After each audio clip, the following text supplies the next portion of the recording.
مظلومین کی بھی بات ہو رہی ہے، تو وہیں پر سب سے پہلے یہ عرض فرما دیں کہ فلسطین فاؤنڈیشن کس طرح سے ابھی یعنی نوجوان نسل کے لیے کام کر رہی ہے کہ آگاہی ان کو نہ صرف بتائی جائے، اس کے ساتھ ساتھ اس پر بولنے کی، کام کرنے کی عملی طور پر ضرورت ہے، کیا فرمائیں گے؟ بسم اللہ الرحمن الرحیم۔ سب سے پہلے تو نادیہ علی صاحبہ آپ کا بہت بہت شکریہ آپ کی نشریات کا کہ آپ اتنے اہم موضوعات کے اوپر کے جو امت مسلمہ کے اور انسانیت کے مسائل ہیں آپ دوسروں سے ہٹ کر ان موضوعات کو اٹھا رہی ہیں۔ اللہ تعالیٰ آپ کی توفیقات میں بھی اضافہ فرمائے اور آپ کی پوری ٹیم کو خاص طور پر۔ جہاں تک یہ آپ نے سوال اٹھایا ہے کہ فلسطین فاؤنڈیشن کیا کام کر رہی ہے، میں آپ کی خدمت میں عرض کروں کہ سب سے بنیادی جو اس وقت کام ہے معاشرے میں، نئی نسل کو اویئرنیس دینا ہے کہ جو کچھ ایک ہسٹری ہے 100 سال کی فلسطین کی مثلاً یا کشمیر کی بھی بات کریں، تو اگر نئی نسلوں کو ہم یہ نہ بتائیں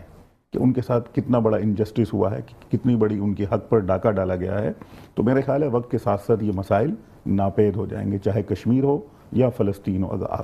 تو یہ ایک ضروری کام ہے کہ جب ہم لوگوں کو اویئرنیس دیتے ہیں، بتاتے ہیں کہ بھائی آخر یہ فلسطین کا مسئلہ کیا ہے یا کوئی اور کشمیر کا مسئلہ کیا ہے، تو اس کا بنیادی مقصد یہ ہے کہ ان مسائل کو نئی نسلوں تک پہنچانا اس کی صحیح روح کے ساتھ۔ تو فلسطین فاؤنڈیشن بنیادی طور پر پاکستان میں یہی کام کرتی ہے، چاہے کشمیر کے بارے میں ہو یا فلسطین کے بارے میں ہو، اور خاص طور پر آپ نے جو مسلم امہ کی بات کر دی ہے اور آپ نے اس میں اتحاد کی بھی بات کی ہے شروع میں، تو میں سمجھتا ہوں کہ یہ وہ نقطہ ہے کہ جس پر آج ہم سب کو مل کر کام کرنے کی ضرورت ہے کہ ہم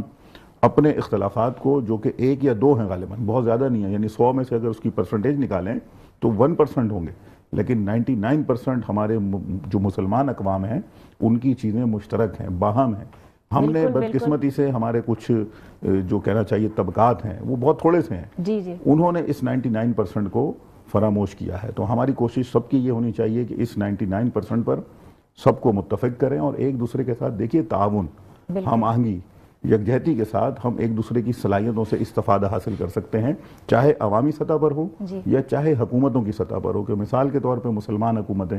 ایک دوسرے کی ٹیکنالوجی سے، ایک دوسرے کی صلاحیتوں سے اگر وہ استفادہ حاصل کریں تو میرا خیال ہے کہ ہر کسی کو ترقی میں بھی اضافہ ہوگا اور ایک محبت، فضا اور جو یکجہتی ہے وہ بڑھے گی اور اتحاد